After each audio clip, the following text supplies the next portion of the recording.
Eu não concordo, e aí é pontual, que o presidente do Banco Central esteja conspirando contra o país. Pelo contrário, eu acho que o Banco Central responde àquilo que acontece no país.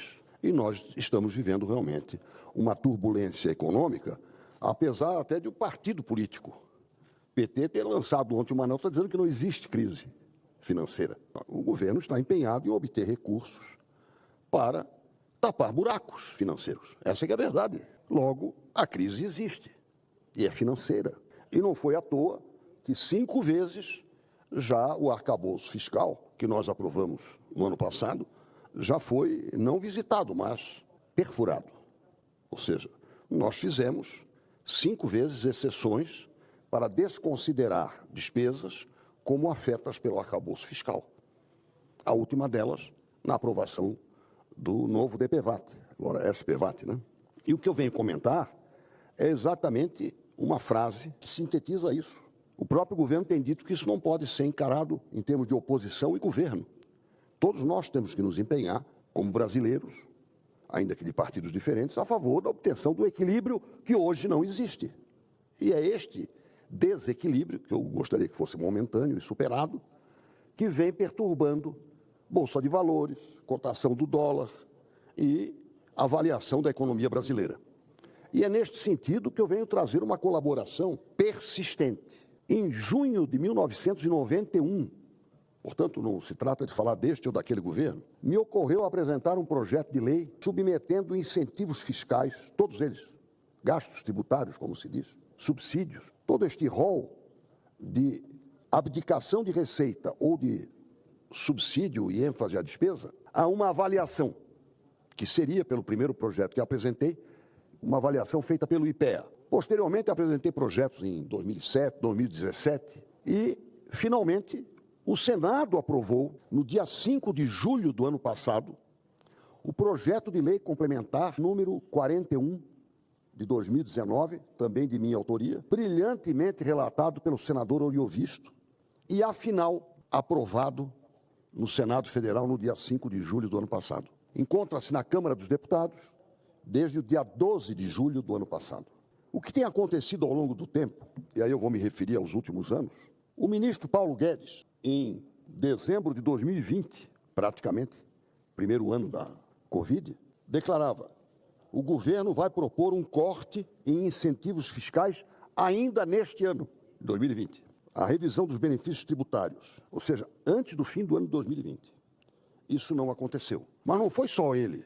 O ministro Joaquim Levy, no governo da presidente Dilma, chegou a usar palavras denegrindo o conjunto de benefícios, chamando-os de brincadeira. O ministro Henrique Meirelles disse que aquilo era bolsa empresário. Ou seja, todos os ministros da Fazenda, todos disseram que não podia ficar como está.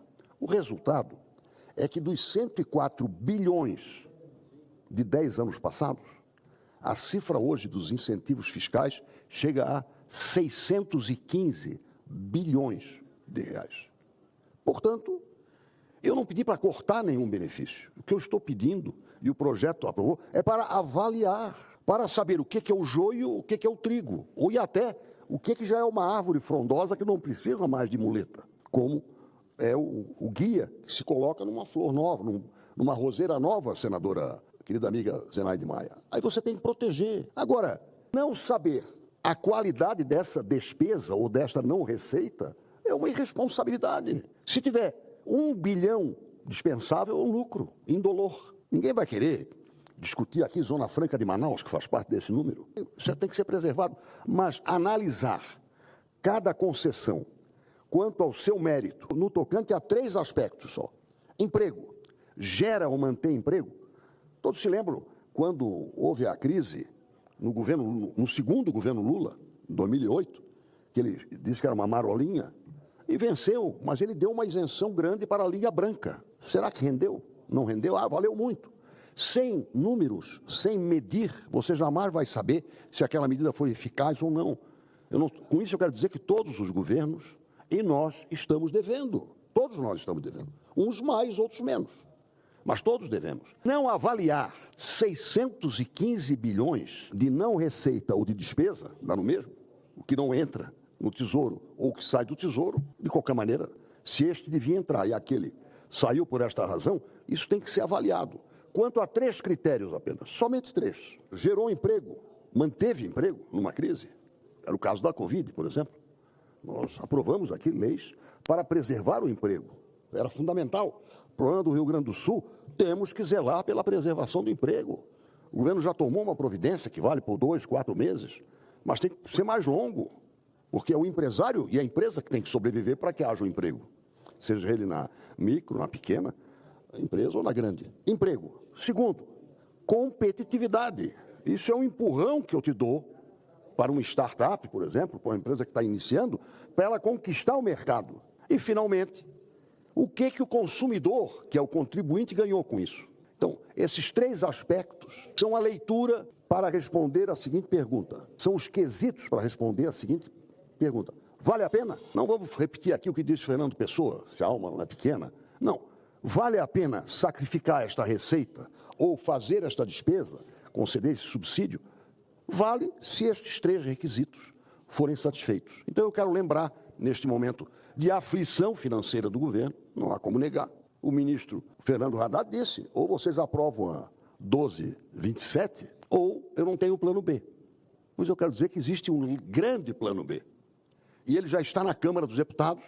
O governo faria bem se agilizasse, através da sua liderança na Câmara dos Deputados, a apreciação do PLP 4119, que nós aprovamos aqui no Senado no dia 5 de julho do ano passado. Portanto, não digam que a oposição não quer o sucesso do Brasil.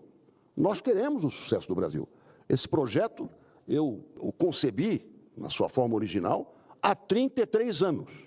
E concluo dizendo o seguinte, se somarmos, se multiplicarmos 33 anos por 600 bilhões anualmente não avaliados, o meu amigo senador Isalci Lucas, como bom contador,